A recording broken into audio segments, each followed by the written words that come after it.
यं प्रवजन्तम् अनुपेतम् अपेतकृत्यं द्वैपायनो विरह कातर्या जुहाव पुत्रेति तन्मयतया तरवो विनेदुस् तं सर्वभूत हृदयं मुनिमानतोऽस्मि। माँ के गर्भ में 12 वर्ष रहे और जब 12 वर्ष बाद माँ के गर्भ से बाहर आए तो एक बार भी माँ को माँ नहीं कहा, एक बार भी पिता को पिता नहीं कहा, सीधे जंगल की ओर चल पड़े। संतों ने कहा भगवान सविस्तारम कथे मुने, सुखदेव जी का जन्म कर्म कैसे हुआ वो कृपा करके मुझे सुनाओ। बड़ी प्यारी बड़ी मनभावन कथा है, सुनिएगा, आनंद लीजिएगा। उस समय की बात है जब भगवान गोलोक धाम में विराजमान थे और गोलोक धाम में श्री राधा रानी अपनी अष्ट सखियों के साथ रहती हैं। भगवान के अलावा कोई भी पुरुष किशोरी जी के निकुंज में नहीं जाता है। और वहीं किशोरी जी को प्रेम करने वाला सुख नाम का एक तोता, किशोरी जी जिसको बड़ा स्नेह करती हैं, बड़ा प्रेम करती हैं, वो सुख हमेशा राधा जी के पास रहते हैं। एक दिन भगवान कृष्ण बैठे थे, श्री राधा जी ने देखा भगवान के नेत्रों में आंसू भर गए। और जब भगवान कृष्ण को रोते हुए देखा, श्री राधा रानी आई और पूछा भगवान आपके नेत्रों में आंसू? भगवान आपको तो कभी रोते हुए नहीं देखा, फिर आप क्यों रो रहे हैं भगवान? भगवान बोले देवी कलयुग में लोग अधर्म ज्यादा करेंगे, कलयुग में जीव मिथ्याभाषी हो जाएंगे, कलयुग में जीव झूठ का सहारा अधिक लेंगे, भगवान के नाम से दूर होंगे, अधर्म के रास्ते पर चलेंगे। तो देवी मेरे मन में ऐसी चिंता है कोई मेरा भक्त जाए दुनिया में जो जाकर के मेरे नाम का, मेरी कथाओं का प्रचार करे, जिससे अधर्म के रास्ते से व्यक्ति धर्म के मार्ग की ओर लौटे। रोते हुए भगवान के नेत्रों में आंसू देखा। श्री राधा जी ने कहा प्रभु आप मुझे आज्ञा करिए, कौन जाएगा आप बताइए तो। भगवान ने रोते हुए कहा देवी यदि सुख नाम के तोते को आप भेज दो तो वो जाएंगे दुनिया में और मेरे नाम का, मेरी कथाओं का प्रचार करेंगे। एक बार सुख को धराधाम पे जाने दो। श्री राधा रानी के नेत्र सजल हो गए और उन्होंने कहा भगवान आपने सुख को मांगकर समझो मेरे प्राण आपने मांग लिए। अरे सुख को मैंने अपने पास से कभी दूर नहीं किया, वो मेरा पुत्र है, अपने पुत्र के समान ही मैं उसको प्रेम करती हूँ, स्नेह देती हूँ, पुत्र के समान ही मैं उससे प्रेम करती हूँ। भगवान बार बार समझाए किशोरी जी सुख को बुलाई, सुख आए और आकर के भगवान कृष्ण को प्रणाम किया, कन्हैया को प्रणाम किया। तो ठाकुर जी बोले जाओ पुत्र तुम जाकर जनमानस में मेरी कथाओं का प्रचार करो, जिससे व्यक्ति अच्छे मार्ग की ओर चले, जिससे कलयुग में भी मेरा नाम गाकर भक्त का कल्याण हो।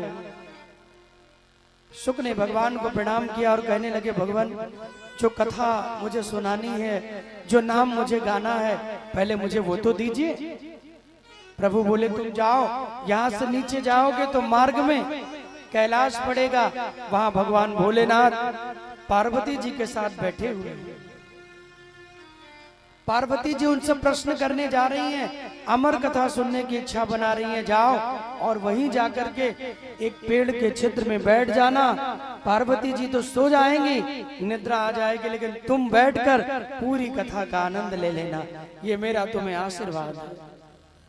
सजल नेत्रों से शुक वहां से चले, नीचे आने लगे तो देखा कैलाश में बाबा भोलेनाथ विराजमान है, शिव जी बैठे हैं, पार्वती जी आई। जैसे ही पार्वती जी ने प्रश्न किया, हे भगवान, हे देवादिदेव महादेव, आप कृपा करके मुझे अमर कथा सुनाइए, मेरे मन में बड़ा भाव हो रहा है अमर कथा सुनने का। सुख आकर एक पेड़ के छिद्र में विगलित अंडे के रूप में बैठ गए। हा हा हा, मेरा सौभाग्य तो देखो, जिनकी वाणी से सुनने के लिए बड़े बड़े ऋषि मुनि देवता तरसते हैं, आज वो महादेव स्वयं मेरे समक्ष बैठकर भगवान की कथा मुझे सुना रहे हैं, ये मेरा कितना बड़ा सौभाग्य है। भगवान की कथा का आनंद दिला रहे हैं। सोचिए ये कितना बड़ा मेरा सौभाग्य है। गुरुदेव भगवान को स्मरण करते हुए बैठ गए, बिगले तंडे के रूप में वहीं प्रकट हो गए और भोलेनाथ जी बोले, देवी मैं तुम्हें कथा सुना तो दूंगा, लेकिन जानती हो देवी, भगवान की कथा सुनते हुए नींद बहुत आती है। क्या आती है मैया, जोर से बोलो। नींद आती है? आपको तो नहीं आ रही? नहीं, आप तो सुन रहे हो। भगवान की कथा सबसे पहले निद्रा लेके आती है। क्यों? आप कहो महाराज निद्रा क्यों? अरे सो जाएंगे तो सुनेगा कौन? बोले क्योंकि निद्रा का वास ही है भगवान की कथा में। वो क्यों? बोले जब रावण से राम जी का युद्ध हुआ और सब बड़े बड़े योद्धा भगवान राम के लक्ष्मण जी के हाथों मार दिए गए, मेघनाथ का वध किया लक्ष्मण जी ने, तब कुंभकर्ण को रावण ने जगाया। बोले अब तुम मेरी अंतिम आस हो जाओ और युद्ध करो और 2 वनवासियों को मृत्यु दंड दो। तो कुंभकर्ण को भेजा, जिनको वरदान था कि 6 महीना सोएंगे, 1 दिन जगेंगे। तपस्या की, वरदान तो मांग रहे थे कि 6 महीना जगूं और 1 दिन सोऊं। देवताओं ने कहा इतने विशाल शरीर के हैं ये, और अगर ये 6 महीना जाग गए तो धरती पर कुछ खाने के लिए बचेगा ही नहीं। इसलिए सरस्वती जी जाओ, पहले इनके जिह्वा पे बैठ जाओ। सरस्वती जी कहीं बैठ गई। अब ये बेचारे मांग रहे थे 6 महीना जगूं, लेकिन वो निकलवा रही है कि 6 महीना सोऊं और 1 दिन जगूं बस। और जल्दी से ब्रह्मा जी ने वरदान दिया और अंतर्ध्यान हो गए। तो आज उसे जगाया गया, भाले के नोक से, अनेक प्रकार के अस्त्रों से चुभा चुभा के जगाया। कुंभकर्ण ने कहा भैया क्यों जगाया? तो सब कहा युद्ध करने के लिए जाओ। तो भगवान राम ने कुंभकर्ण का भी वध कर दिया। तो निद्रा देवी निकल के खड़ी हो गई। निद्रा देवी ने कहा भगवान इतना बढ़िया घर मिला था कि क्या बता, कहीं और जाने की जरूरत नहीं थी। भाई आप भटक रहे हो बाजार में कि आपको रहने का कोई स्थान मिल जाए, और कोई ऐसे दाता धर्मी हो कहते भैया आओ 1 साल के लिए मैं अमेरिका जा रहा हूँ, मेरे ही घर में रहो, तो अच्छा लगेगा कि नहीं? और फिर कोई आए और आपको घर से निकालने लगे तो निकलने का मन करेगा। तो जैसे ही राम जी ने कुंभकर्ण को मारा तो निद्रा देवी सामने खड़ी हो गई। भगवान बोले देवी बताओ। बोले क्या बताएं भगवान, आपने मेरा घर तो तोड़ दिया, अब मैं कहाँ रहूं? अरे मुझे रहने के लिए कोई स्थान तो दीजिए जहां मैं रहूं। तो भगवान बोले जाओ जहां बुरे कर्म हो वहां रहो, जहां चोरी हो, हिंसा हो, मदिरापान हो, गंदे कर्म हो, गंदा आचरण हो, वैश्यावृत्ति हो, वहां जाओ। निद्रा देवी ने कहा भगवान इतना दिन तो राक्षस के जीवन में रही, अब एक स्थान मुझे अच्छा दे दीजिए। भगवान बोले कहाँ रहोगी? तो निद्रा देवी ने कह दिया भगवान मैं वहीं रहना चाहती हूँ जहाँ आपकी कथा हो, वहीं मेरा निवास हो जाए। जोर से बजा लो, जहाँ आपकी कथा हो वहीं मेरा निवास हो जाए। प्रभु ने कहा इसका मतलब जो सुनने आएंगे उनको सुला दोगी? तो सुनेगा कौन? अरे बोले भगवान जो सुनेंगे उनको नहीं सुनाऊंगी, जिनको आलस्य आएगा, जिनको थोड़ी निद्रा आएगी, जिनका मन नहीं लगेगा, पूर्व जन्म के पाप से हरि चर्चा न सुहाए। पूर्व जन्म के पाप के कारण भी कई बार भगवान के चरित्रों में मन नहीं लगता है। अच्छे विचारों में, सेवा में, कथा में मन न लगे और मन भागे तो जान लीजिएगा कलयुग का प्रभाव ज्यादा जीवन में है। अब उन लोगों को ज्यादा सावधान होना है जिनका मन भाग रहा है। एकाग्र करने की कोशिश करिए, सुनिए, कानों से सुनते रहे और कहीं का चिंतन भूल जाइए। जब तक यहाँ इस पंडाल में बैठे हैं उतना देर 2-3 घंटा केवल भगवत चरित्रों का आनंद लीजिए, बाकी सब जिम्मेदारी मेरे कृष्ण कन्हैया के ऊपर छोड़ दीजिए। कुछ मत सोचिए, वो सब करेंगे। राधे राधे बोलना पड़ेगा, दोनों हाथ उठा के और जोर से, और जोर से। यहाँ बैठे हैं तो सब जिम्मेदारी उनको दे दीजिए। कहीं चले जाते हैं पिकनिक उकनिक तो जिम्मेदारी दे देते कि नहीं भगवान को।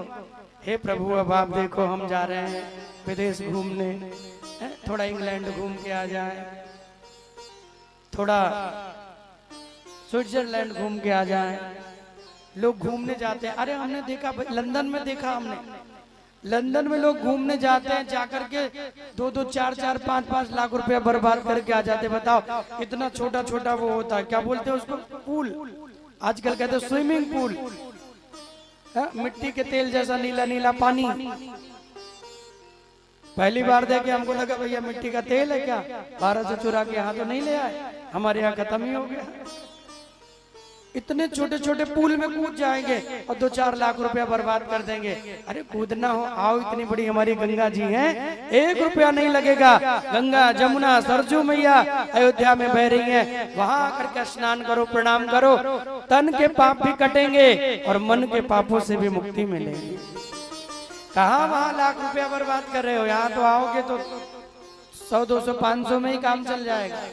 यहाँ से ट्रेन पकड़े अयोध्या पहुंच गए, मथुरा पहुंच गए। और अयोध्या में ही अभी ब्रज में जो आश्रम बन रहा है वो तो बन ही रहा है। अयोध्या में भी चूंकि बहुत सारे भक्त जो बिहार पूर्वांचल से हैं वो कम पहुंच पाते थे, कभी कभी वृंदावन आते थे, तो सबका मन था तो सबने सहयोग किया। तो एक बहुत विशाल स्थान अयोध्या में ही हम लोग, हमारी संस्था ने लिया है। विश्व सेवा मिशन ट्रस्ट के द्वारा वो जमीन ली गई है और 14 दिसंबर को भूमि पूजन करके उसका कार्य निर्माण प्रारंभ करा दिया जाएगा। उसमें विशेष रूप से सनातन वैदिक गुरुकुल वृद्ध माता के लिए, जिनके बेटों ने उन्हें निकाल दिया हो, सेवा न की हो, निराश्रित हो, निर्धन हो, पीड़ित हो, अपनों के सताए हुए कोई भी बुजुर्ग हो, उनको रहने के लिए सुंदर स्थान, उनकी सेवा, उनका भोजन, उनकी दवाई, उनका वस्त्र, हर व्यवस्था हमारी संस्था के द्वारा वहां किया जाएगा, मेरे और आप सबके सहयोग के द्वारा। तो प्रसन्नता है तो ताली बजाइए।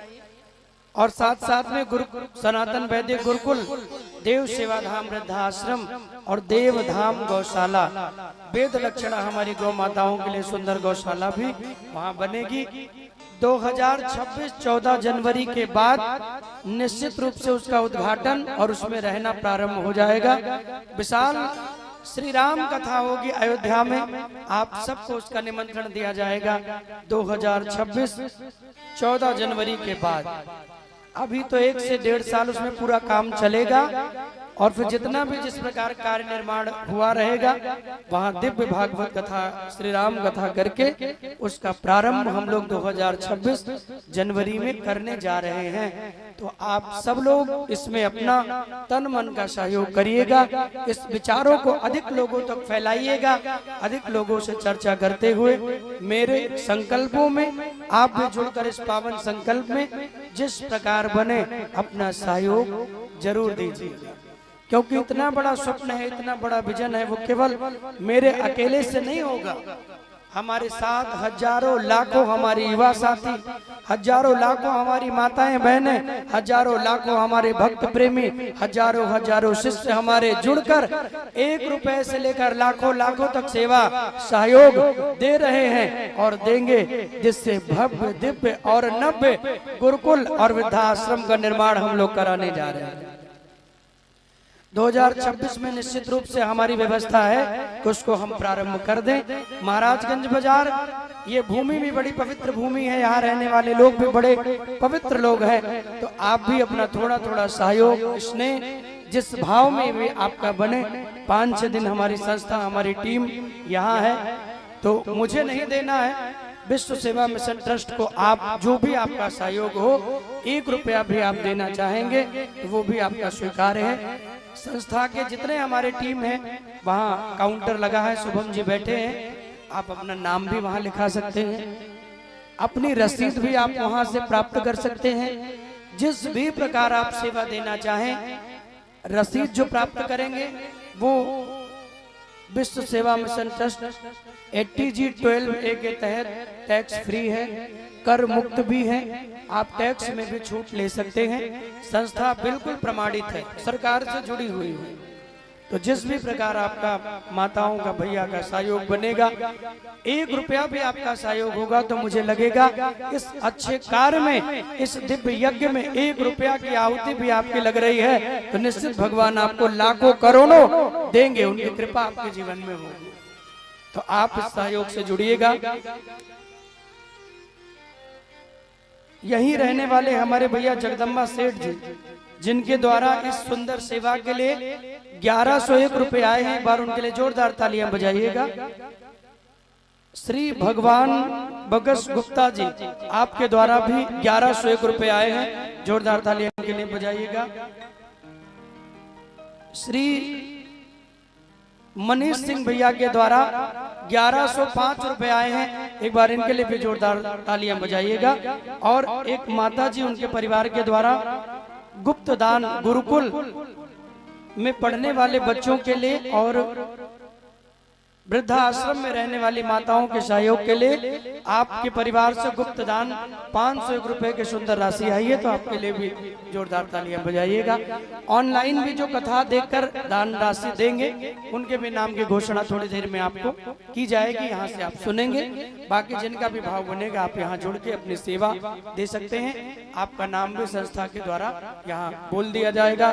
और हम चाहेंगे कि आप सब जनमानस का भगवान खूब कल्याण करें और इतना आपको भगवान समृद्धशाली बनाए कि ऐसे पुनीत सामाजिक सेवा के कार्यों में हमेशा आप खड़े होकर अपनी सेवा दे सके, इतना समृद्ध भगवान आपको बनाए। एक बार कहिएगा श्री राधे, श्री राधे। तो पार्वती जी ने प्रश्न किया कि भगवान मुझे अमर कथा सुनने की इच्छा है।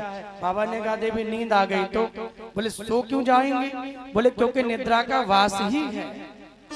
राम जी से यही तो मांगा कि भगवान मैं कहीं भी रहूं, लेकिन जहां कथा हो वहां रहूंगी। भगवान बोले ठीक है देवी, तुम्हारी इच्छा है तो जाओ, वहां रहो, लेकिन जो सुनेंगे उन्हें मत सुला देना। जिनको आलस्य आएगा, जिनके पाप ज्यादा होंगे, उन्हीं को सुलाना, सबको मत सुलाना। तो निद्रा देवी कहाँ रहती हैं? भगवान की कथा में। इसलिए ध्यान रखना है, बगल वाला कोई सो रहा हो तो उसे भी जगाते रहना, ये ना हो उसके चक्कर में आप भी सो जाओ। हाँ, बगल वाला सो रहा हो जगा देना, बोले बाबा सुना रहे कथा, सुनो ध्यान से। तो मैया पार्वती जी बैठ गई, भगवान ने अपना डमरू बजाया।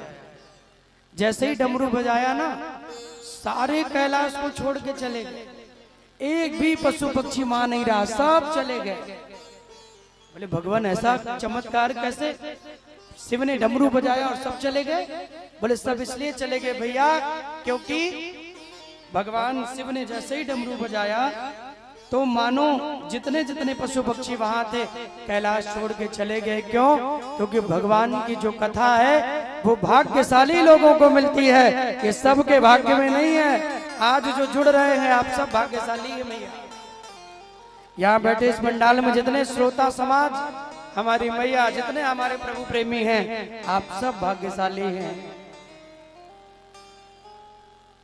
देवता भी जिस कथा के लिए तरसते हैं, दुर्लभैव कथा लोके सुराणामापि दुर्लभम। जो कथा देवताओं को दुर्लभ है, वो आपको कितनी सहज मिल रही है, कितनी सहज। और मैं तो धन्यवाद दूंगा आप यहाँ जितने हमारे श्रोता समाज आए हैं, क्योंकि बाजार से हट के इतना दूर ये स्थान है। मुझे तो लगा था कि आज कितने कम लोग होंगे, लेकिन मैं आपका धन्यवाद करूं। एक बार अपने लिए तालियां बजाइएगा। आज प्रथम दिन ही इतनी संख्या में लोग आए हैं और आ रहे हैं। तो आप सबका ये नैतिक धर्म होगा कि अधिक लोगों को बता के उन्हें भी लाके कथा से जोड़िएगा। सारे चले गए, कोई नहीं रहा। पार्वती जी बैठी हैं और सुख का वो बच्चा वहां बैठा हुआ है। गुरुदेव भगवान ने कहा, महादेव ने कहा देवी देखना, ध्यान से सुनना, सो मत जाना, कहीं ऐसा ना हो तुम सो जाओ। पार्वती जी ने कहा भगवान आप तो सुनाओ, मैं जगदम्बा हूं, मैं सोऊंगी नहीं। भगवान ने अमर कथा को प्रारंभ किया। जैसे ही भगवान के सुंदर चरित्रों का गुणानुवाद पार्वती जी के कर्णों में पड़ने लगा, एक दिन हुआ बड़ा आनंद आया, दूसरा दिन हुआ और आनंद आया, तीसरा दिन हुआ और आनंद बढ़ा, और चौथे दिन जैसे हमारे ठाकुर जी का प्रागट्य हुआ ना, पांचवें दिन बाल लीला हुई तो पार्वती जी को नींद आ गई। आदि शक्ति जगदम्बा महामाया भी सो गई। बताओ नींद क्यों आ गई? बोले नींद उनको इसलिए आ गई क्योंकि भैया दुनिया का जो चरित्र है, दुनिया की जो बात है वो कांटों की सैया है, और मेरे राम जी की कन्हैया की जो कथा है वो फूलों की सैया है। इसलिए यहाँ जो बैठता है उसको आनंद प्राप्त होता है। कांटों पे अच्छी नींद आएगी कि फूलों पे? जोर से बोलिए। बढ़िया बिस्तर लगा हो, बहुत सुंदर हो, लेकिन उस पे कांटे बिछा दिए जाए, ठंडी के महीना में पानी डाल दिया जाए तो नींद आएगी? गर्मी के महीना में हीटर चला दिया जाए कमरे में, नींद आएगी? जोर से बोलिए। ठंडी में एसी चला दिया जाए, नींद आएगी? और वहीं बढ़िया फर्स्ट क्लास एसी चल रहा हो, मखमल के बिस्तर हो, गुलाब की पंखुड़ियां पड़ी हो, बढ़िया सेंट आदि महक रहा हो, तो आनंद आएगा कि नहीं? ठीक वैसे ही भगवान की ये कथा प्रेमी जनों ये फूलों की सैया है। इसलिए यहाँ जो बैठता है ना उसको थोड़ा आलस से आ ही जाता है। प्रेम से कहो श्री राधे, श्री राधे। इसलिए नित्य निरंतर ध्यान से सुनते रहिएगा।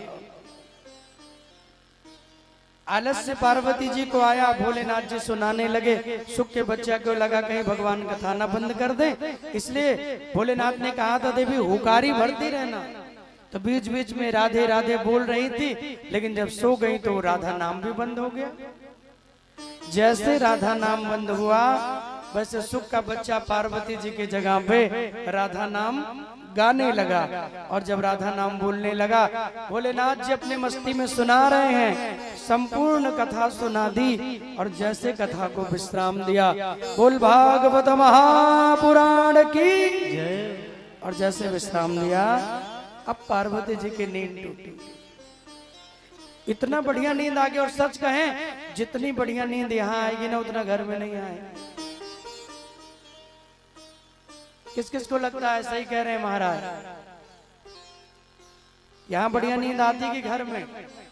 यहाँ आती है ना। इतनी बढ़िया कि क्या बताएं। भले कोई व्यवस्था ना हो, भले चाहे जितनी गर्मी हो, भले कुछ भी ना हो, लेकिन फिर भी ऐसी बढ़िया नींद आएगी।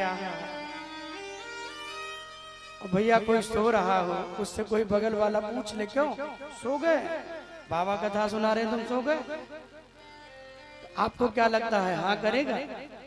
सोने वाला व्यक्ति हमेशा कहता है ना सो नहीं रहा हूँ। बोलोगे आंखें तो बंद है। अरे बोले तुम्हें क्या पता, हमारा ध्यान, हमारा कनेक्शन प्रभु से जुड़ गया है।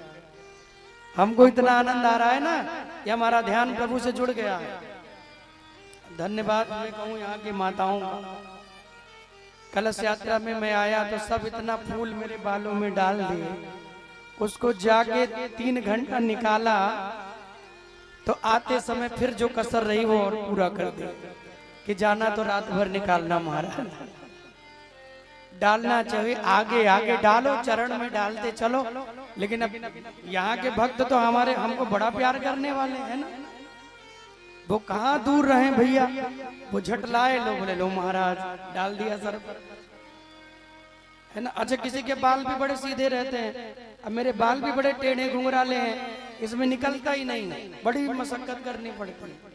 तो खैर ठीक है, आपका प्रेम है, प्रेम में तो सब आनंद ही आता है, लेकिन मेहनत खूब करवाए आप लोग, आज भी और कल फिर करेंगे। तो कल से मैया आएंगे तो जो लोग रहिएगा तो फूल आगे आगे डाल दीजिएगा, बालों में मत डालिएगा, ठीक है? नहीं भैया कह रहे हैं बाल में ही डालेंगे। हमसे क्या है दुश्मनी निकाल रहे हो भैया, हमने क्या किया है?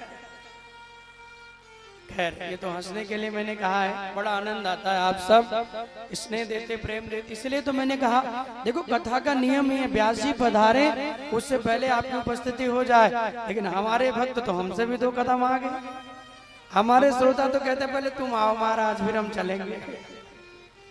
आज तो रास्ते में आ रहे थे, माता जी बोले अरे चलो चलो महाराज जी की गाड़ी जा रही है, चलो चलो जल्दी चलो। तो हम कहे हम पहले आए, आप लोग बाद में आए।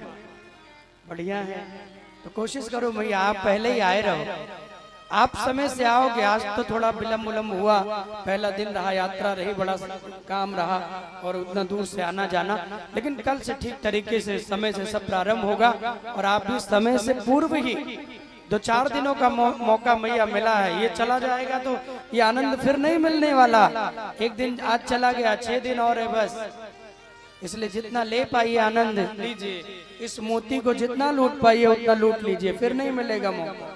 तो पहले ही आए रहिए ताकि व्यास जी महाराज पधारे तो हम स्वागत दिव्य करते रहे। पार्वती जी की नींद टूटी, बोले भगवान आपने कथा क्यों बंद कर दी? महादेव जी बोले देवी हमने तो पूरी कथा सुनाए, जिसके भाग्य में जितना रहती है उसको उतना ही मिलता है। मुझे लगता देवी तुम्हारे भाग्य में जितना रही तुमको उतना ही मिला। मैंने तो देवी पूरी कथा सुनाई, तुम्हें कम मिला। मैंने तो पूरी कथा सुना दी, तो कहा कि मैं हुकारी जब बंद हो गई तो आपको कथा रोक देना चाहिए था भगवान।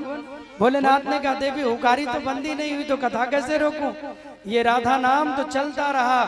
बोले यहाँ तो कोई दिख नहीं रहा, पूरा कैलाश कोई नहीं है कैलाश पर, तो कौन बोल रहा था? तो महादेव जी ने देखा तो पेड़ के छिद्र में वो सुख का बच्चा बैठा भगवान की कथा सुन के नेत्रों से आंसू निकल रहे हैं, रो रहा है। और रोते रोते नेत्रों से आंसू जब झरझर गिर रहे हैं, महादेव जी को प्रणाम कर रहा है। महाराज मैं धन्य हो गया, मेरा जीवन धन्य हो गया, आपकी वाणी ऐसा आनंद मेरे प्रभु ने मुझे भेजा तो मुझे लगा कि इस चरित्र में कैसा आनंद होगा, लेकिन भगवान जो चरित्र पार्वती जी को आनंद प्रदान कर दिया, सो गई, जिसने मुझे विह्वल कर दिया, मेरे नेत्रों से झरझर आंसू गिरे मेरे कन्हैया के लिए, वो कितना प्यारा चरित्र होगा। ये तो प्रणाम करने लगे सुख, लेकिन महादेव जी को क्रोध आ गया तो त्रिशूल लेके महादेव जी मारने के लिए दौड़े। सुख को लगा कि महादेव जी को क्या हो गया, झट पेड़ के छिद्र से उड़े और भागने लगे। अब आगे आगे सुख का बच्चा, पीछे पीछे महादेव जी, आगे आगे सुख का बच्चा, पीछे पीछे महादेव जी। सुख ने कहा अरे भगवान हमने अपराध क्या किया है? क्या भगवान की कथा सुनना कोई अपराध है?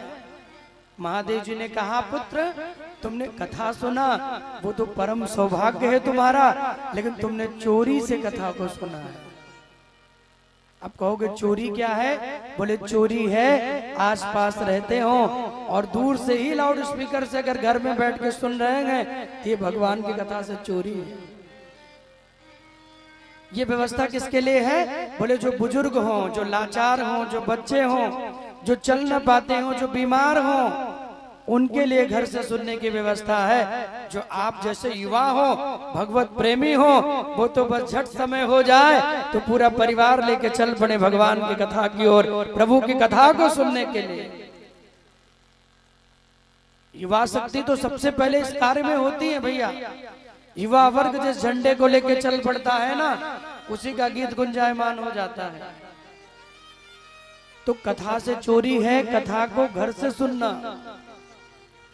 इस कथा पंडाल में आकर बैठकर यहीं भागवत पीठ जहां लगी है, व्यास जी का दर्शन जहां हो रहा है, व्यासाय विष्णु रूपाय, मैं अपने लिए नहीं कह रहा हूं, भागवत में व्यास जी कह रहे हैं, जो भी भगवान की कथा को सुनाता है वो मानो नारायण के स्वरूप में ही पूजनीय और वंदनीय होता है। और उसी भाव से जो व्यास का दर्शन करते हुए उसके मुख से निकले हुए शब्दों को सुनकर और जीवन में उतार लेता है, उसका निश्चित ही कल्याण हो जाता है। राधे राधे बोलना पड़ेगा जोर से और जोर से, उसका निश्चित ही कल्याण हो जाता है। तो सुनना है, जीवन में उतार लेना है। सुख का बच्चा भाग रहा है, महादेव जी को प्रणाम कर रहा है। आइए हम भी यहाँ बैठे बैठे बाबा महादेव को प्रणाम करें, सब मिलकर गाते हुए, थोड़ा झूमते हुए। नृत्य करने का भाव होगा तो नाच भी लीजिएगा, आपके लिए तो ये सब व्यवस्था है। नृत्य करते हुए आनंद लीजिएगा। शर्मा गए लजा गए तो फिर आनंद नहीं आएगा, याद रखना। मैं तो देखता हूँ दुनिया में लोग नहीं लजाते, नहीं शर्माते, डीजे बज रहा हो तो नई नई बहुरिया हो वहां भी ठुमका लगाने लगती है। और भगवान के आगे लोग लजाते हैं, क्यों? अरे कोई क्या कहेगा, दुनिया का सबसे बड़ा रोग क्या कहेंगे लोग। अरे आपके बारे में कोई नहीं चिंता कर रहा, आपको लग रहा है कि कौन क्या कहेगा। इतनी किसको फुर्सत है जो हमारे आपके बारे में सोचे। दुनिया इतना तेज भाग रही है, आपको तो बस जो आनंद लेना है ले लीजिए भक्ति में। तो आइए मिलकर जरा भाव से बोले शंकर भगवान की जय, बोले महाकाल सरकार की जय। आइए मिलकर गाएं। बाबा महाकाल तेरा सारा जग दीवाना है।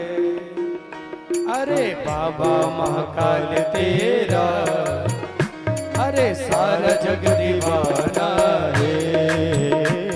अरे बाबा महाकाल तेरा, अरे सारा जग दीवाना है।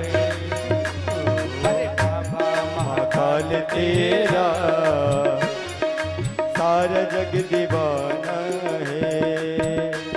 अरे बाबा महाकाल तेरा सारा जग दीवाना है। बाबा महाकाल तेरा सारा जग दीवाना है। दर तेरे आया हूँ, अरे दर तेरे आया हूँ, मेरी बिगड़ी बनाना है। मैं तो दर तेरे आया हूँ, मेरी बिगड़ी बनाना है। तालियां बजाते हुए भाव से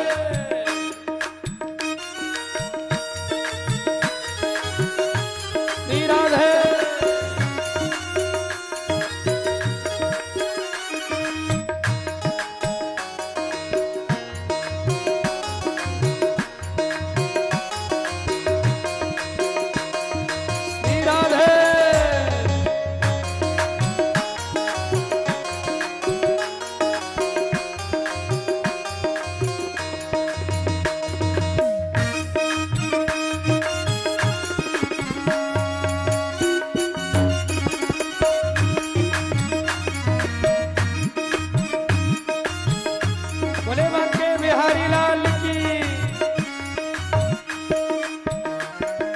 दर्श मुझे दे देना, यही आस भारी है। दर्श मुझे दे देना, यही आस भारी है। ओ दर्श मुझे दे देना, यही आस भारी है। दर्श मुझे दे देना, यही आस भारी है। ओ दर्श मुझे दे देना, यही आस भारी है। दर्श मुझे दे देना, यही आस भारी है। सब कुछ मैं, सब कुछ मैं छोड़ आया, अरे बस तुम्हें ही पाना है। सब कुछ मैं छोड़ आया, बस तुम्हें ही पाना है। अरे बाबा महाकाल तेरा, अरे सारा जग दीवाना है। अरे बाबा महाकाल तेरा, ओ सारा जग दीवाना है। जय हो भगवान की।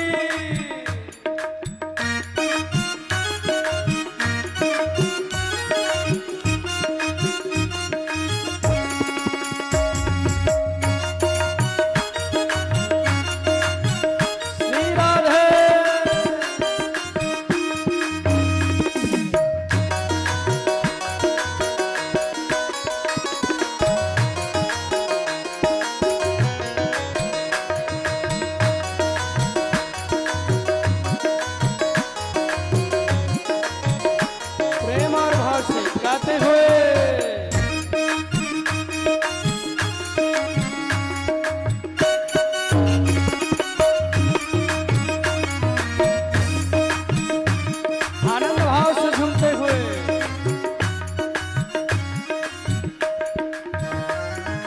बाबा तीनों लोकों पर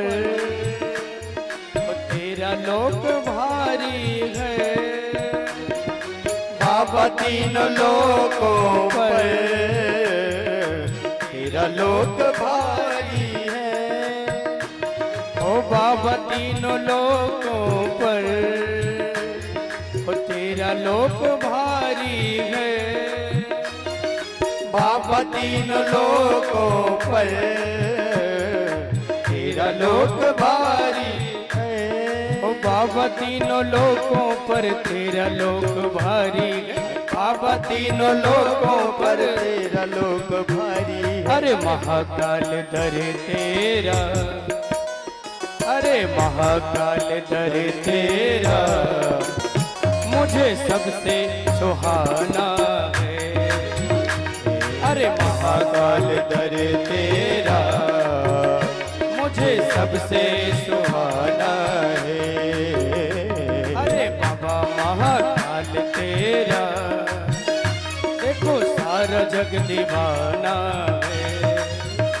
अरे बाबा महाकाल तेरा ओ सारा जग दीवाना है। बोले शंकर भगवान की हो। दोनों हाथ उठा के ताली बजाते हुए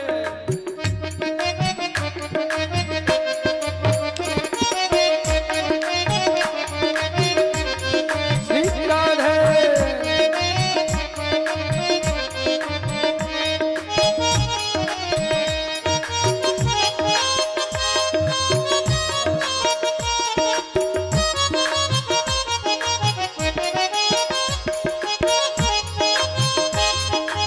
श्री राधे।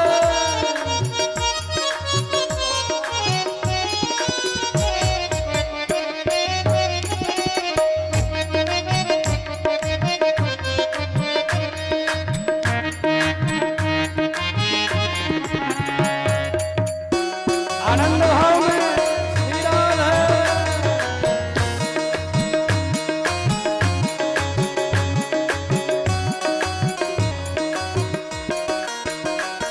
ओ आके तेरी चौखट पर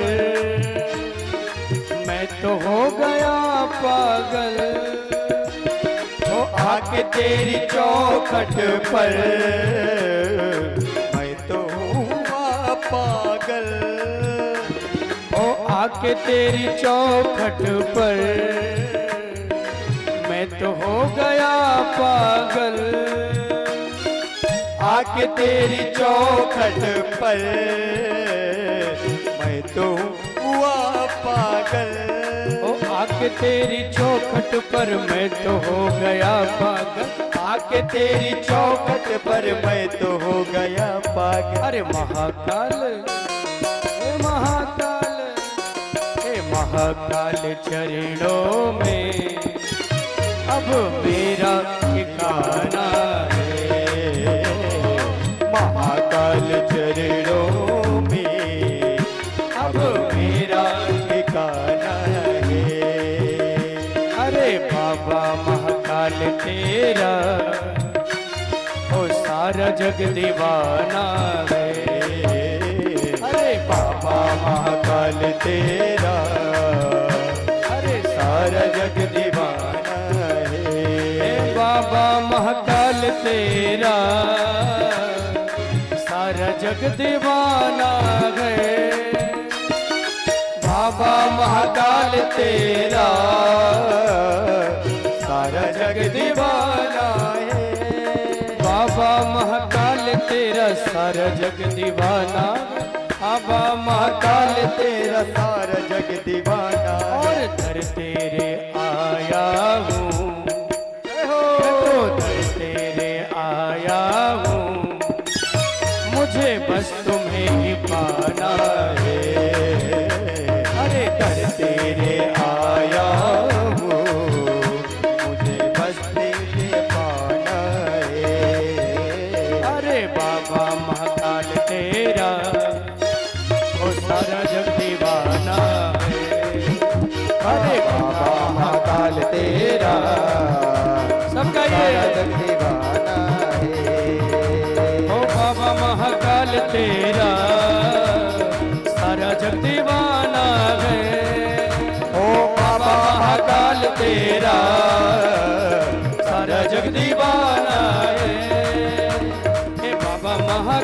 तेरा सारा जग दीवाना है। बाबा महाकाल तेरा समझाइए भाषे जग दीवाना है। अरे दर तेरे आया हूँ, अरे दर तेरे आया हूँ, मुझे बिगड़ी बनाना है। तो दर तेरे आया हूँ, मेरी बिगड़ी बनाना है। ओम नमः शिवाय, नमः शिवाय, हर हर भोले नमः शिवाय, ओम नमः शिवाय, ओम नमः शिवाय। ताली बजाते हुए दोनों हाथ उठा के नमः शिवाय, ओम नमः शिवाय, ओम नमः शिवाय, हर हर भोले नमः शिवाय, ओम नमः शिवाय, ओम नमः शिवाय, हर हर भोले नमः शिवाय। ओम नमः शिवाय, ओम नमः शिवाय, हर हर भोले नमः शिवाय। ओम नमः शिवाय, ओम नमः शिवाय, हर हर भोले नमः शिवाय। ओम नमः शिवाय, ओम नमः शिवाय, हर हर भोले नमः शिवाय। ओम नमः शिवाय, ओम नमः शिवाय, हर हर भोले नमः शिवाय। ओम नमः शिवाय, ओम नमः शिवाय, हर हर भोले नमः शिवाय। ओम नमः शिवाय, ओम नमः शिवाय, हर हर भोले नमः शिवाय। हर हर भोले नमः शिवाय। ओम नमः शिवाय, नमः शिवाय, नमः शिवाय, नमः शिवाय, नमः। बोले शंकर भगवान की नमः। पार्वती पताये हर हर। शुक ने प्रणाम किया भगवान महादेव के चरणों में और निवेदन किया, भगवान मैंने तो कोई अपराध नहीं किया भगवान, फिर ऐसा दंड क्यों? भोलेनाथ ने कहा क्योंकि तुमने चोरी से कथा को सुना इसलिए ऐसा दंड तुम्हें मिला। इसलिए भगवान की कथा को कथा पंडाल में ही व्यासपीठ के सम्मुख बैठकर सुनना चाहिए। यहाँ बैठकर सुनने वाले जीव को इस कथा का बहुत गुना फल उसे प्राप्त होता है। कोटि जन्म समुत्थेन पुण्य नैव तो लभ्यते यस्या श्रवण मात्रेण हरिश्चित्तम समाश्रये। केवल और केवल जब जीव के मन में ऐसा संकल्प बनता है कि भगवान की कथा भागवत हो रही है, हम सुनने जाएंगे, तो संकल्प मात्र से ही आपके हृदय में भगवान बैठ जाते हैं। संकल्प मात्र से ही भगवान आकर के विराजमान हो जाते हैं। वहां से भागते भागते सुख आए और कहाँ पहुंच गए? पहुंच गए व्यास जी की कुटिया में। बहुत ध्यान से सुनना भैया। व्यास जी की कुटिया में पहुंचे। व्यास जी की पत्नी अपने केशों को सुखा रही थी।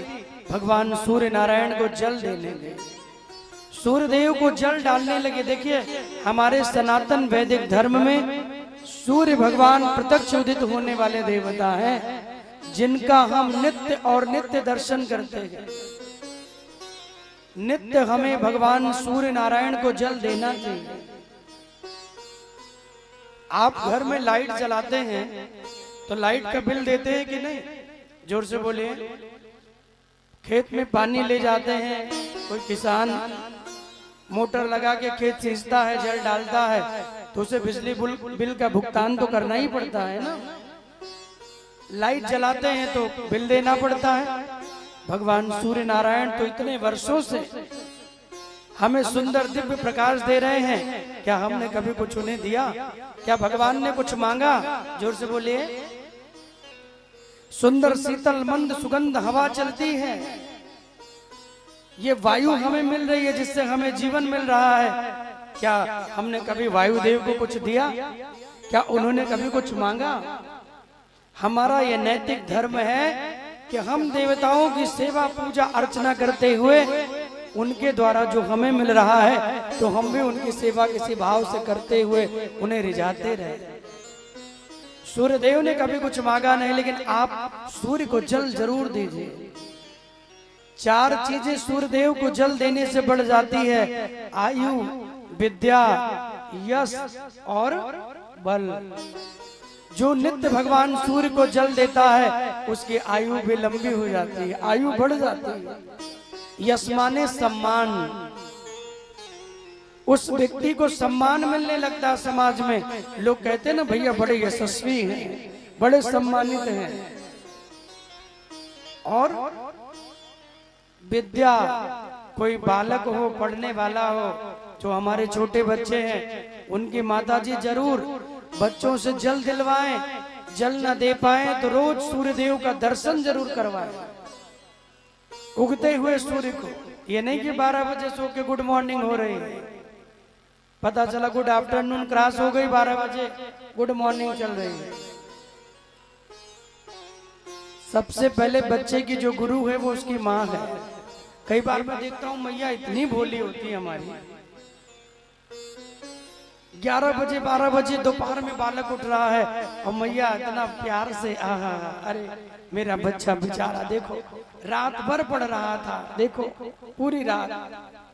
हमारे समय में तो पढ़ने के लिए दिन था, सोने के लिए रात थी, अब उल्टा हो गया। रात में कौन जगता है जानते हो? रात में उल्लू जगते हैं 12 बजे के बाद। तो आजकल वही व्यवस्था हॉल करके बच्चे कहते रात में पढ़ेंगे महाराज, आजकल कहते रात में पढ़ेंगे।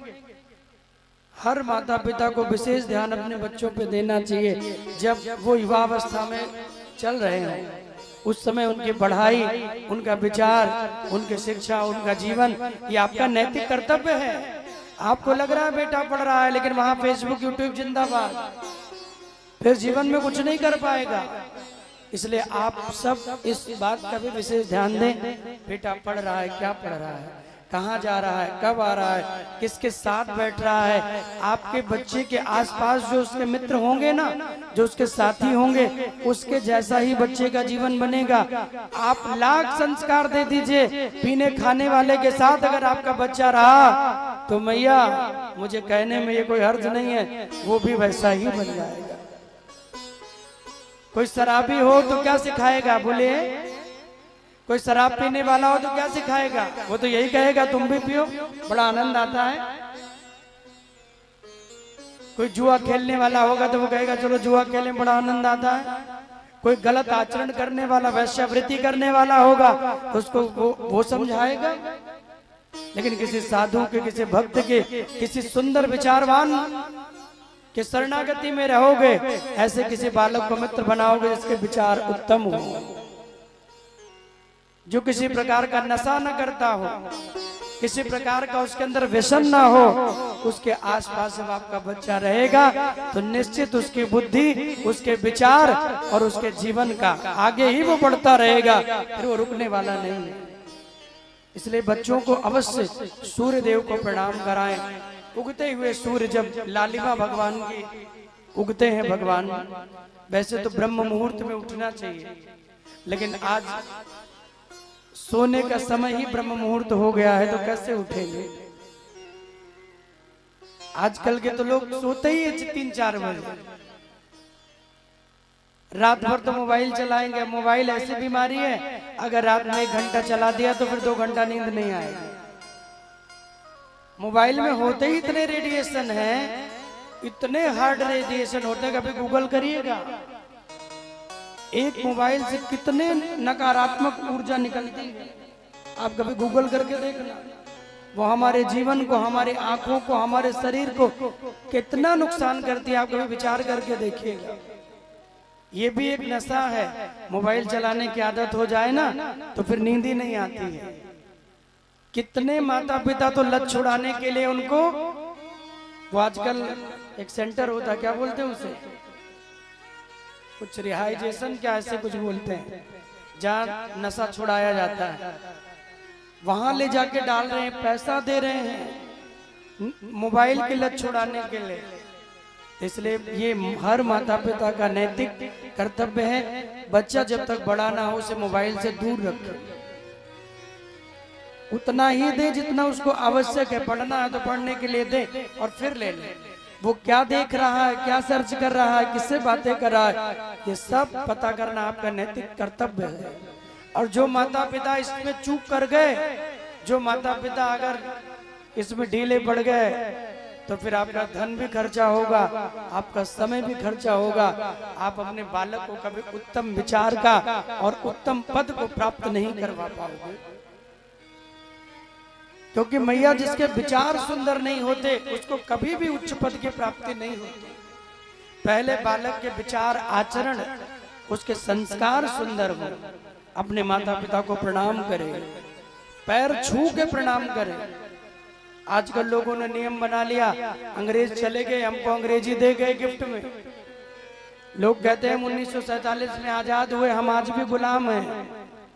हम चाय के गुलाम हैं, हम उनके मोबाइल के गुलाम हैं, हम उनके इंग्लिश के गुलाम हैं। इंग्लिश बोलना कोई बुरी बात नहीं है, इंग्लिश पढ़ना लिखना, इंग्लिश बात करना अच्छी बात है। स्किल डेवलपमेंट होना चाहिए, स्किल कम्युनिकेशन होना चाहिए, मैं उसके खिलाफ नहीं हूं। लेकिन उस भाव से बच्चा गलत आचरण की ओर चला जाए, मैं उसके खिलाफ। इसलिए हर माता पिता अपने बच्चे को अच्छा संस्कार दे, अच्छी बात बताए, उसे केवल हाय हेलो गुड मॉर्निंग नहीं, बच्चों को हमेशा जय श्री राम, सीताराम, राधे राधे बुलवाया करिए। क्या कोई ऐसे माता पिता हैं, क्या कोई ऐसा घर यहाँ है जिसके घर में गुड मॉर्निंग ना हो और सुबह सुबह उठते ही सब एक दूसरे को सीताराम और राधे राधे बोलते हो? कोई ऐसा घर हो तो ईमानदारी से बताइए। हाँ सभी उठा दो, हम कराते महाराज। चलिए 4 माता हैं, पहले उनके लिए ताली बजा दीजिए, जोर से बजा दीजिए। आप सब यहाँ जितने बैठे हैं, आप सब हर दिन कथा में आते हैं और कथा सुनने के बाद कथा की दक्षिणा दी जाती है। आज की कथा का यही दक्षिणा आप दीजिएगा कि आप अपने घर जाओ तो हाय हेलो गुड मॉर्निंग नहीं, अपने घर में सीताराम कहना प्रारंभ करिए। क्या बुलवाना है? सीताराम या फिर राम राम। आप भी कहिए भैया राम राम। बेटा माँ को कहे, माँ पुत्र को कहे, पूरे घर में। हमको तो हाय हेलो गुड मॉर्निंग इतनी भाग गई कि हम लोग उससे निकल ही नहीं पा रहे। पहले कहते थे माता जी, अब हो गई मम्मी, मम्मी से हो गई मॉम, फिर कहा पिताजी, फिर हो गए डैडी, डैडी से हो गए डैड, सीधे डैड ही कर दिया है। कहते डैड आ गए, डैड आ गए, डैड आए, डैड आए, डैड आए, तो डैड कर दिया। बताओ, अच्छे आचरण लाओ। हमारे शास्त्रों की ओर लौटना पड़ेगा। बहुत अंग्रेजी की हुकूमत हमने कर लिया, आपने कर लिया। जब तक शास्त्र की ओर, संस्कारों की ओर नहीं लौटेंगे, जीवन में बदलाव नहीं होगा। और जब तक बदलाव नहीं होगा ना, ऐसे ही जीवन चलता रहेगा। आप चाहते हैं कि बदलाव हो तो आपको पहले अपने घर से प्रारंभ करना पड़ेगा। आज गुरु दक्षिणा में यही दीजिएगा कि हर घर में अब केवल राम राम और सीताराम होगा। कौन कौन करेगा? कौन कौन करेगा? हाथ उठा के संकल्प दीजिए। भैया दिखाइएगा इनको ताकि देख सके हम वीडियो में। हमारे जितने जनता जनार्दन है कि ऐसा ना हो, क्या थोड़ा ऊपर किए रहो, थोड़ा ऊपर किए रहो ताकि पता चले। कल से यही करना है। क्या करना है? बोले यही गुरु दक्षिणा आपकी है कि आप बच्चों को राम राम सीताराम अपने घर में बुलवाते रहेंगे। ये ना हो क्या हेलो गुड, ये नहीं कि केवल 7 दिन के लिए, केवल इतना ही नहीं कि 7 दिन के लिए कि महाराज जी जब तक है तब तक हो जाए, उसके बाद नहीं। कौन कौन प्रण लेगा? भैया वीडियो में दिखाइएगा। ये वाला भी चला लो। कौन कौन प्रण लेगा? जरा हाथ उठा के बताइए। जो जो प्रण ले रहा है, हाँ दोनों उठाइए ताकि डबल प्रण हो जाए। आज से ये संकल्प लीजिएगा। बोलिए मैं संकल्प लेता हूं कि महाराज जी अब आज से अपने घर में हाय हेलो गुड मॉर्निंग की जगह सीताराम और राम राम बुलवाएंगे। कौन कौन संकल्प ले रहा है? आज की गुरु दक्षिणा कथा की यही है। अब हाय हेलो गुड मॉर्निंग नहीं, अब हर घर में होगा सीताराम, जय श्री राम और राम राम। हाथ उठाए रखिएगा सब लोग, पूरे पूरे हाथ। हाय हेलो गुड मॉर्निंग बंद, और कल से और आज से और अभी से क्या बोलना है? सीताराम। क्या बोलना है? राम राम। क्या बोलना है? क्या बोलना है? तो ये संकल्प, ये प्रण आज हम लोग ले रहे हैं। कितनी बड़ी बात आज महाराजगंज के इस कथा से निकल रही है। यहाँ बैठे हुए सैकड़ों लोग आज इस प्रतिज्ञा में शामिल हो गए। इसमें आपका लगना कुछ नहीं है, 1 रुपया भी आपका खर्च नहीं होने वाला है, लेकिन केवल आप 2 महीना 3 महीना सीताराम राम राम बोल कर देखिए, और फिर परिवर्तन ना हो जाए तो कहिएगा, प्रेम से कहिए जय श्री राम। इसलिए आज से हाय हेलो गुड मॉर्निंग छोड़कर सीताराम राधे श्याम अपने बच्चों से घर में आप सब बुलवाते रहें और खुद भी साथ साथ बोलते रहें। ये मेरा आप सबसे हाथ जोड़ के निवेदन है। सुखदेव जी महाराज आए और व्यास जी पत्नी के गर्भ में जाके बैठ गए। अंदर महादेव जी त्रिशूल लेके मारने के लिए आए तो व्यास जी ने कहा कि अरे भगवान महादेव आप यहाँ? तो कहा मेरा शत्रु आपकी कुटिया में आया है, मैं उसे मारने के लिए आया हूँ। तो तुरंत कहा अरे भगवान आपका शत्रु और मेरी कुटिया में? उस शत्रु ने क्या किया है? तो कहा कि मेरी अमर कथा को चोरी से सुना है। भगवान की कथा को चोरी से सुनना अपराध है, इसलिए मैं उसे मारने के लिए, उसे दंड देने के लिए आया हूँ। व्यास जी ने कहा अब वो तो मेरी पत्नी के गर्भ में चला गया, 9 महीना आपको इंतजार करना पड़ेगा। भोलेनाथ जी ने कहा कोई बात नहीं, हम 9 महीना यहीं खड़े रहेंगे, लेकिन जब पुत्र आएगा तो हम उसे मार के ही जाएंगे। हम यहीं खड़े रहेंगे, लेकिन जब बालक आएगा तो मार के जाएंगे। तो अंदर से सुख ने कहा कि हे भोलेनाथ अगर आप 9 महीना खड़े रहे तो मैं 9 साल माँ के गर्भ में रहूंगा, मैं बाहर ही नहीं आऊंगा। प्रेम से कहो सीताराम। मैं 9 साल बैठा रहूंगा माँ के गर्भ में। व्यास जी को लगा लड़ाई भक्त और भगवान की है और कष्ट मेरी पत्नी को क्यों मिले। 9 महीना किसी बालक को गर्भ में रखना ये कोई छोटी बात नहीं है बंधु, ये केवल एक मात्र शक्ति ही कर सकती है। नवरात्रि का दिन चल रहा है, देवियों का दिन है, मात्र शक्तियों का दिन है। आज मैं उन सभी मात्र शक्तियों को प्रणाम करता हूँ जिन्होंने 9 महीना गर्भ में रखकर अपने बेटे को जन्म दिया। हर दुख सहते हुए, हर पीड़ा सहते हुए अपने बेटा बेटी को जन्म देती है। जन्म के समय हजारों भिक्षु डंक मारे, इतना दर्द होता है। जन्मत मरत दुसह दुख होई, एक जन्म के समय और एक मरते हुए बड़ी पीड़ा होती है, लेकिन कोई बता नहीं सकता। कौन बताए? बड़ी पीड़ा होती है। धन्य है मेरी मातृ शक्ति कि इतना कष्ट सहकर भी हमको आपको जननी बनके, माँ बनके जन्म दिया। हमारा आपका कर्तव्य है उस माँ की सेवा करें, उस माता पिता को प्रसन्न करें। जिसने हमें जन्म दिया है ये हमारा कर्ज है।